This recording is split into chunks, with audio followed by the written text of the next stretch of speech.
Welcome to the MULTIVAC podcast, the place for the food industry to get the answers to their most frequently asked questions. Brought to you by the market-leading process and packaging machinery business, MULTIVAC. Each episode, we're hosted by a team of industry experts, so sit back, grab a coffee and join us for our next discussion. All right, thanks for those questions, Alice. I really appreciate that. And I think a lot of the listeners will get a lot of information, a lot of good info from that. So that's great. And Chris. Sorry. Don't forget me. Never forget you, Chris. Right, Alice. So we've got some customer questions. So should we go through this? These are common questions that I often get asked, or my team get asked about materials here at MULTIVAC from our customers, who are then getting asked about from their customers. So, right, I'll start off by a nice easy one for you to begin with. So, are OPRL rules law or simply guidelines? I wish they were law, but they're not. Not yet. So we are a voluntary scheme. So you know, it's a decision that people make to put the labels on their packaging. Having said that, the labelling rules that we have, we are quite prescriptive on. If you took a multi-material piece of packaging and stuck a recycle label on it, obviously we wouldn't be very happy because you're giving the wrong information to the consumer, and that's not what the scheme is about. What goes on that moment? I'm chopping in with another question now, because I've always wondered about this. I can walk around a supermarket and spot it. You know, what happens if someone gets a label wrong? So we have an audit scheme. So we audit all our retailer and brand members. So where the labels are going to appear on packaging and consumers are going to see them. So we are auditing those to say, right, how are you using the labels and are you using it correctly? And for us, the correctly is not just about are you saying the right message, but also it's about how are you using that label, the look of the label. Okay. You know, have you suddenly stuck it in a weird font and bright pink or something, and it's going to be something that people don't recognise. It's really important that we maintain that look and feel, because that's what people understand. That's like the familiarity, Absolutely. isn't it? Yeah. Okay. So we do have, it's not going around supermarkets, but we do have an auditing team who are constantly checking packaging artwork to make sure the labels are correct. I'm really sad. I can't help it. I can walk around somewhere and just spot it. You haven't sent me any photos of it yet. Alice, what's going on with this? But then you don't want to call people out. So it's... often people think it is law, but it isn't, is it? It isn't. It's a guideline to follow. Yeah, absolutely. But, you know, EPR, mandatory recycling labelling, is coming. Yeah. So there will be a law that says you have to label your packaging that's going to the consumer. And that will have that swoosh, the words recycle, do not recycle. Yeah. The kind of determination of the recyclability. So it will be similar to what we do at the moment in terms of asking those questions about a piece of packaging. Can it be collected? Can it be sorted? Can it be reprocessed? Is there an end market for that? But it will go further, because they will be looking at what's the most recyclable and what's the least recyclable. And that's not something that the label would ever differentiate on. Yeah. The label is there purely as a piece of consumer information. It's to tell you when you get home, what do I do with this packaging? Where do I put it? What Absolutely. do I do? Yeah. But so that sort of brings us on to our next question about EPR. So this is probably my most common question that I get. What's the latest? I know we picked on it a bit earlier, but what is the latest news with EPR? So the latest news with EPR is that there has been a slight delay. So they have pushed back the payment of the fees. They haven't pushed back the reporting of the data. So if you Important point that. Absolutely critical. If you are placing packaging on the UK market, you have to start reporting your data, and you have to be doing it now, basically. The other thing that they are doing currently, so they've pushed back the payment of the fees. There is a consultation out at the moment on the regulations, which I have got in my bag if you wanted to have a quick skim through the 120 pages. Yes, please. Bedtime reading. Yeah. So there's a consultation out on the regulations that talk about things like the labelling, that talk about the producer responsibility, that talk about all sorts of different things about how the scheme's going to be managed, and the reporting, and a hell of a lot. So that's basically going through the consultation for review at the moment. So it's out for consultation, and the closing date is sometime in the middle of October. So not a huge amount of time to get a response into that. There's a lot of work being done by the different trade association groups. Inkpen are really heavily involved. Okay. So if you want more information, there are organisations who are reading through it and looking at what possible responses might be. So you can certainly reach out to those and they can help you. Okay. So so that's being consulted on. And then hopefully what will happen is they'll take everyone's feedback and they'll come back and they'll reconfirm next dates and what's happening. Okay. Am I allowed to ask if you think it's going to get knocked back again? Oh, well, you can ask. You don't have to answer. It's okay. No, I mean, it's really tricky, isn't it? Because, we saw with DRS in Scotland, they kept saying up until the very day, virtually, it's going to happen. Oh, no, we've pushed it back. So, I don't think I'd ever say that I don't think government are going to push back. I hope they don't. I think EPR is a really exciting opportunity. I think it's got such potential for us to really start improving recycling rates, particularly in England. Yeah, We've been so stagnant, haven't we, for such a long time. And I think we really need to take this opportunity. My worry is that the current government, shall we say, doesn't have quite the focus that maybe I do have on it. Yeah, okay. It needs to happen, doesn't it, to give us that kickstart, that catalyst. Yeah. And let's be fair, when you financially incentivise change, generally happens anyway, doesn't it? Definitely, definitely. And just to link into what part of the other subject, so with the labels, do you think consumers actually take note of the labels? And do you actually do any marketing to see the engagement level to do with the labels? Yeah, so we've done consumer research since we started, actually. So we started going in 2009. And we've been asking consumers about what they understand about the labels. Not just are they seeing them. Obviously, when we started, not many people were using them. But now we've got over 750 members. So we've got a huge presence, particularly in the grocery sector, more so. Yeah. But people are seeing the labels. But the important question we ask them is not only have you seen it, but do you understand what it means? And are you acting on it? And 3/4 of the people that we ask say, yes, they see it, they understand it, and they act on it. So they know what they need to do when they see that label. So that's really critical for us. Do you split that into demographics of age groups? And do you see anything where, say, the younger generation aren't really taking any notice of it? Or is it more the older generation? I wouldn't say that it's not they're taking any notice. What we tend to find is actually the older generation are a lot more confident about what they're doing. So they're very confident. When you ask them about, are you confident about what you should and shouldn't recycle? They say, yes, I'm absolutely confident. If you then compare that with actually what they should be collecting or recycling in their area, it doesn't always match up. So sometimes there's this confidence, as in, there was some news about wish cycling recently. People are confident, they're putting in what they think they should be recycling, but they might not actually be doing the right thing. Okay. Whereas with the younger generations, we tend to see they're just a bit more confused. They're really keen. They really want to do the right thing. They're very aware of what's going on with the environment and with climate change, but they are a bit more worried about getting it wrong, basically. So they're maybe a little bit more hesitant than some of the older generations. Does that stop them from doing it? Sometimes it can do. Okay. And that's where having a label on the packaging, that's the other thing we've asked people is where do you get that information from for your recycling? And a huge number of people now are looking on pack. There is an expectation that, you go for your storage information, your nutritional information, everything is on pack. The expectation is also that recycling information will be on pack too.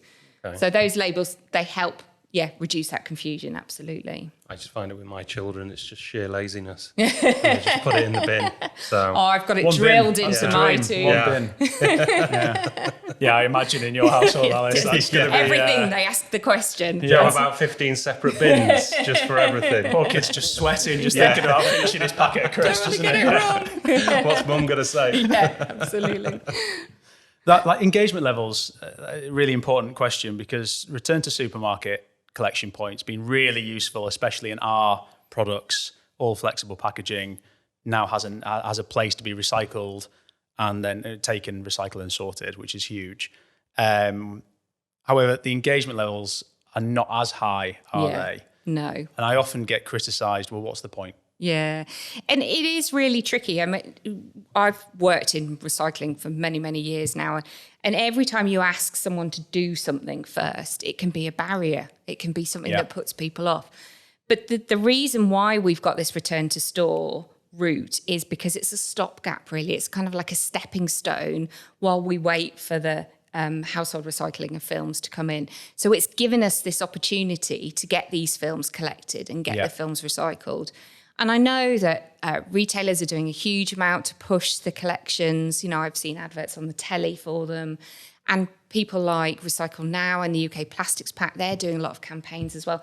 So it will build, you know, if you think back to the days when household recycling collections first introduced, recycling rates were really low, but now it's the norm. It's what we all do. So it will build. And then, you know, a few years down the line, we'll be putting films in our household recycling anyway. So, and then you'll be taking your bottles back to the store for the deposits instead. Yeah, that's a whole other subject. Absolutely. That sort of brings another question to my mind, and Chris wanted to ask this. What are the government doing to boost those recycling rates? So there's a theory, isn't there, that the current local authority contracts don't permit or don't have built into them soft plastics. That's why we're in this position. Yeah. What, from your point of view, do you see the government doing to increase those recycling rates? So I think they're addressing it on kind of three levels. So EPR, they see as a big one. So extended producer responsibility will put money into the system, which then allows the local authorities to build up the kind of infrastructure. Well, not the local authorities, but the waste management companies. You know, the infrastructure is set up, and that feeds into the consistency in recycling, which means that we all have the same set of materials collected, whether you're at home, whether you're at work, whether you're in a business, wherever. So you've got the same set of materials being collected, a good quantity of material being collected, being funded through EPR is, you know, it's going to be a real boost to the whole system.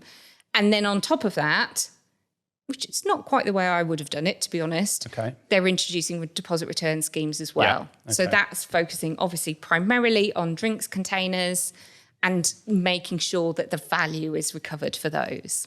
And this isn't something I have a lot of knowledge about, the DRS scheme, because it wouldn't affect a lot of our day-to-day products that I often get talked about or talk about. However, this one blew my mind because this is how it used to be done, right? So the old glass bottle returns. Yeah. But now drinks bottles are, what are they?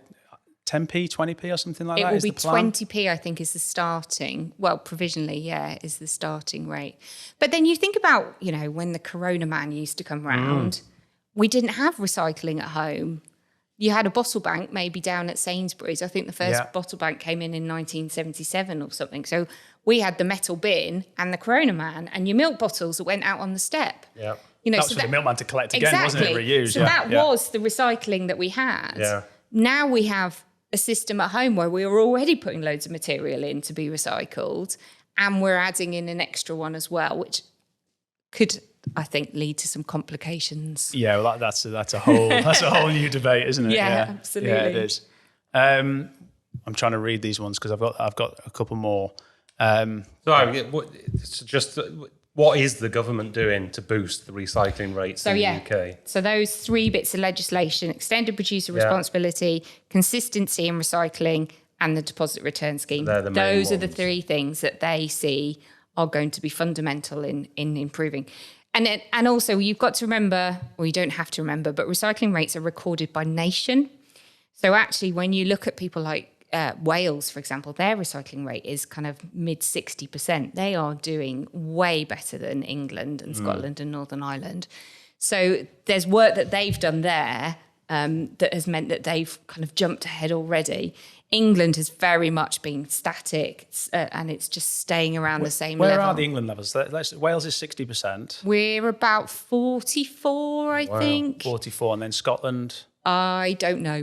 But that's quite a big difference, isn't it, between the two Wales nations. are definitely streets ahead of the others. So I used to live in North Wales, and I always found, even 15, 20 years ago, their recycling schemes or the curbside was way, way better than what I get now in England. Yeah. Wow. They've invested in a lot of... it's called single stream collection. So you'll have a different container for different materials. That was it.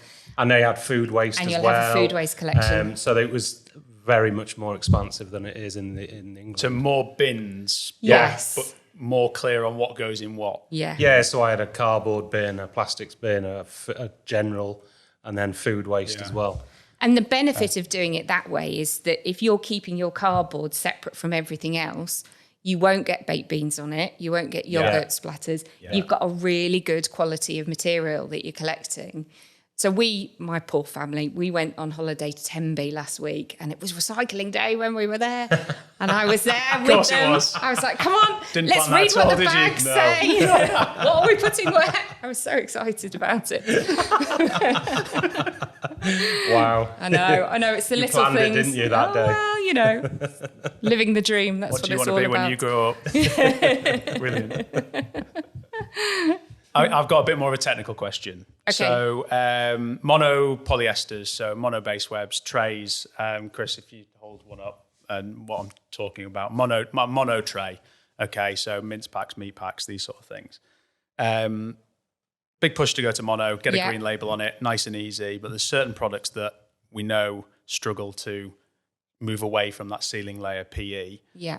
So OPRL recognised this, put a new temporary rule in to say less than 10% PE on mono rPET, we can class as recyclable to the end of 2024. Yes. And do you think that is going to be extended, or do you think that will remain in place as a hard stop? So I don't think that we will make any further changes until we know any more about what's going to happen with the kind of recyclability levels through EPR. Right, okay. So there is a chance that it could be extended. It depends on how that kind of recyclability assessment level works and where that comes in. Because really, that's what EPR and the modulated fees will do. Like you said, it's money that's going to drive the change. So if you've got a mono PET tray and you're paying a lower fee than you would do if you've got a PET tray that's got a PE sealing layer, then you might actually think, well, depending what the difference is, but you might think about how are we going to try and make that change. So until we've got that information through EPR, we won't be making any further changes to those. Okay. It's quite an important one because there's a certain set of products that really struggles on monopolyesters or slows the production of the lines down, and that can really kill a business from the throughput. So it's good to know that that's in place for a while now, because that gives us a chance to build off that. And conversations like that we are having for other packaging formats as well. It's been, we have the same sets of conversations about, I would say, probably 5 packaging formats that are the troublesome ones. Now that everyone's made as much of a change as they can, we're coming down to this small set of materials where the product has got certain requirements that it's really hard to meet with any other packaging format.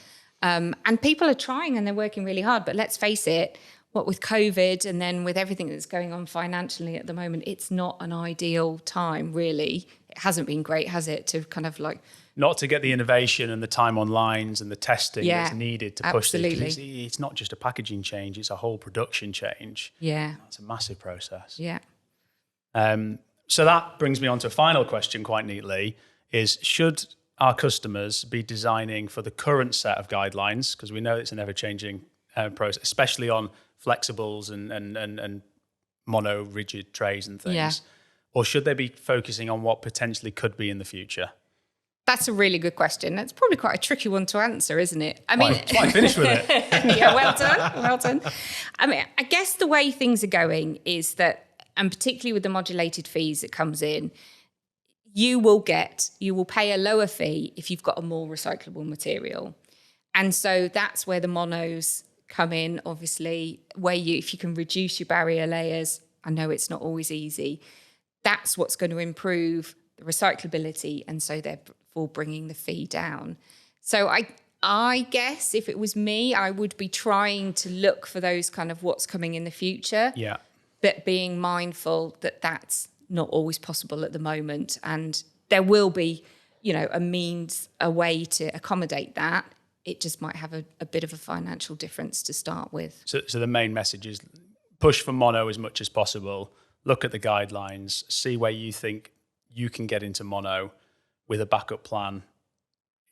thinking about EPR in the background, get the right advice to be able to say, okay, in the future it's going to be maybe look at this, but at the moment look for mono and push for that as much as you possibly can. I think so. And you know, obviously what we're doing in the UK is one thing, but we're seeing those changes happening at a European level as well. Yeah. They're really pushing things forward there. So it's not just the UK market. I think it's across the board that people will be pushing that forward.